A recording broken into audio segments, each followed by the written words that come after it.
اتارا ہے، فیہ باس شدید، اس سے اسلحہ بنتا ہے، جنگی قوت ہے، وَلِيَعْلَمَ اللَّهُ مَن يَنصُرُهُ وَرُسُلَهُ بِالْغَيْبِ، اور اللہ دیکھ لینا چاہتا ہے کون ہے اس کے وفادار بندے جو لوہے کی طاقت کو ہاتھ میں لے کر اللہ اور اس کے رسول کی مدد کرتے ہیں۔ دین اللہ کا، اسے قائم کرنا اللہ کی مدد ہے، اسے قائم کرنا محمد کا فرض ہے، اس کے جد و جہد کرنا محمد کی مدد ہے صلی اللہ علیہ وسلم۔ یہ تھی نصرت، اور یہ نصرت آپ کو معلوم ہے حضور کی زندگی میں صحابہ کرام نے کی ہے کہ نہیں کی؟ جو شخص ایمان لایا فوراً داعی بن گیا، فوراً۔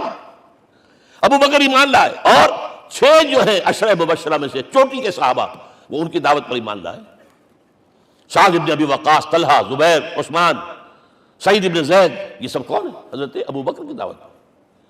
نوجوان ہیں، مصعب بن عمیر کو گھر سے نکال دیا چچا نے، اور برہنہ کر کے نکالا ہے کم وقت نے، اس لیے کہ باپ مر گیا تھا، بہت دولت چھوڑ گیا تھا، ماں نے بڑے ناز و نام میں پالا تھا، کہتے ہیں 200 درہم کا جوڑا اس کا بن کر آتا تھا شام سے، جیسے کبھی ہم کہتے تھے کہ پنڈت نہرو کے کپڑے جو ہے پیرس سے سل کر آتے ہیں، اور جہاں سے گزر جاتا تھا مصعب، اتنا اس نے لگایا ہوتا تھا عطر کہ پوری گلی جو ہے وہ خوشبو سے جو ہے بھر جاتی تھی۔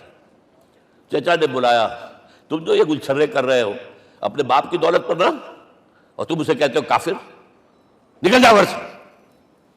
کو چلنے لگے، یہ بات ہے ٹین ایجر، چلنے لگے۔ وہ سمجھا تھا کہ میرے یہ کہنے سے اس کے تو اس کو تارے نظر آ جائیں گے، یہ فوراً جو ہے توبہ کرے گا، پلٹ آئے گا۔ چلنے لگے تو اسے اور غصہ آیا، یہ کپڑے بھی اسی باپ کے ہیں، اتارو۔ وہی اتارے کپڑے، مادرزاد برہنہ ہو کر ماں کے پاس گئے، ماں نے آنکھوں پر ہاتھ رکھا، مصعب کیا ہوا ہے؟ فرمایا امی میں موحد ہو گیا ہوں، یہ ہے توحید۔ اور اب جا کر حضور کے دامن میں بیت ارقم میں اب ہمہ وقت کارکن ہے، قرآن اتر رہا ہے، پڑھ رہے ہیں، سمجھ رہے ہیں، قرآن اتر رہا ہے، یاد کر رہے ہیں۔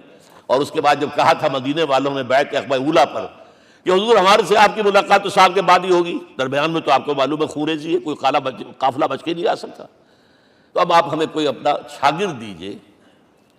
مصعب بن عمیر کو حضور نے کہا جاؤ ان کے ساتھ۔ وہاں ان کا نام پڑ گیا المقری، پڑھانے والا، قرآن پڑھانے والا۔ 75 آدمی اگلے سال لے کر آ گیا ہے، اور اسی سے بیعت عقبہ ثانیہ ہوئی ہے، اور ہجرت کا راستہ کھل گیا۔ اور اس کو ایک دفعہ حضور نے دیکھا، مسجد کے دروازے کے سامنے سے گزر رہا تھا مصعب، پھٹا ہوا کمبل تھا جس سے پہلے بیٹا ہوا تھا۔ حضور کی آنکھوں میں آنسو آ گئے۔ غزوہ احد میں شہید ہوا کس طرح؟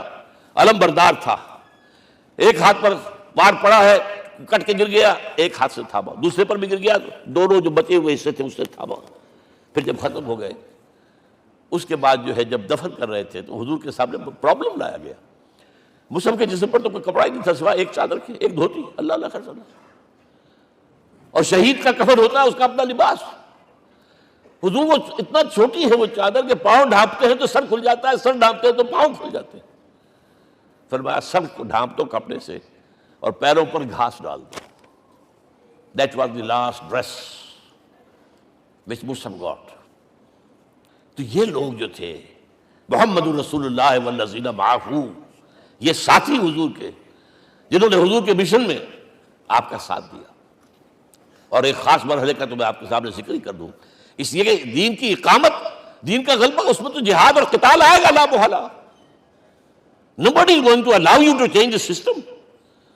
اگر سسٹم بدلتا ہے تو اس کے ساتھ جو مفادات بدلتے ہیں وہ ختم ہو جاتے ہیں، جو پرولیجز ہیں وہ ختم ہو جاتے ہیں۔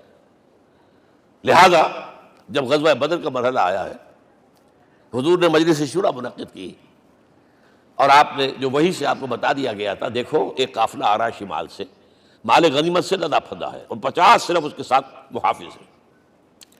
ایک لشکر آ رہا ہے جنوب سے، کیل کانٹے سے لیس، اور اللہ نے وعدہ کیا ہے کہ ایک پر ضرور تمہیں فتح دے گا، بتاؤ کدھر چلے۔